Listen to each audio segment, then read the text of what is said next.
সিলেটে ৬ দফা দাবিতে অনির্দিষ্টকালের পরিবহন ধর্মঘট পালন করছে সড়ক পরিবহন মালিক শ্রমিক ঐক্য পরিষদ। সকাল থেকে দূরপাল্লার কোনো বাস ছেড়ে যায়নি, কেন্দ্রীয় বাস টার্মিনালেও কোনো বাস প্রবেশ করেনি। এতে দুর্ভোগে পড়েছেন যাত্রীরা।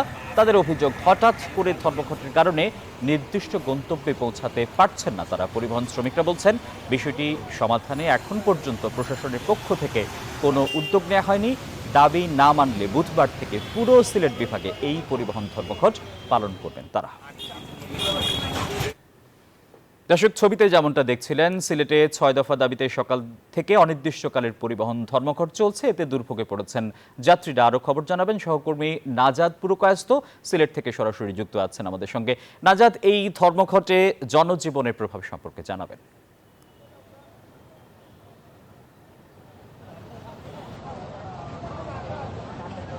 জনজীবনের প্রভাব যদি বলি, সকাল থেকে কিন্তু যাত্রীরা রাস্তায় অপেক্ষা করছেন। এখনও কিন্তু অনেক যাত্রীরা রাস্তায় অপেক্ষা আছেন নির্দিষ্ট গন্তব্যে যাওয়ার উদ্দেশ্যে, কিন্তু এখনও অনেকে দাঁড়িয়ে আছে। কিন্তু সব ধরনের পরিবহন বন্ধ থাকার কারণে এক ধরনের চরম ভোগান্তিতে পড়েছেন এখন এখানে যারা আছেন তারা।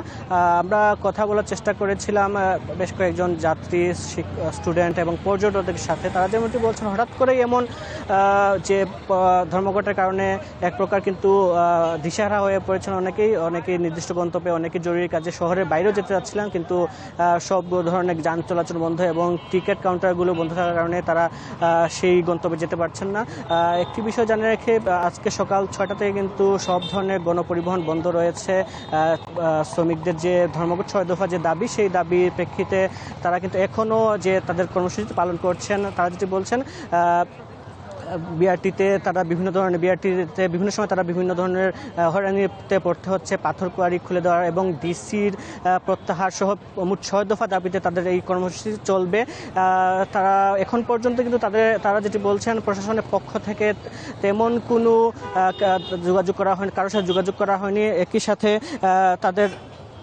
তাদের যে কর্মসূচি সেটি কিন্তু আজকের মধ্যে না মানা হলে আগামীকাল পুরো বিভাগে তাদের যে কর্মসূচি সেটি আসলে পালন করবেন। একটি বিষয় আমাদের কাছে কানে এসেছে, যেটি হচ্ছে বিকাল ৩টায় কিন্তু বিভাগীয় কমিশনের সাথে তাদের একটি বৈঠক রয়েছে। সেই বৈঠকে যদি শুরু হয় তাহলে কিন্তু তাদের যে কর্মসূচি সেটি আসলে প্রত্যাহার করা হবে। সব মিলে এই ছিল আমার কাছে সিলেট থেকে যে পরিবহন ধর্মঘট সেই সর্বশেষ খবর। বান্ডেল থাকলে প্রতি সেনমানিতে টাকা বাঁচবে। বিকাশ সেনমানি বান্ডেল কিনে জিতুন প্রতি লেনদেনে।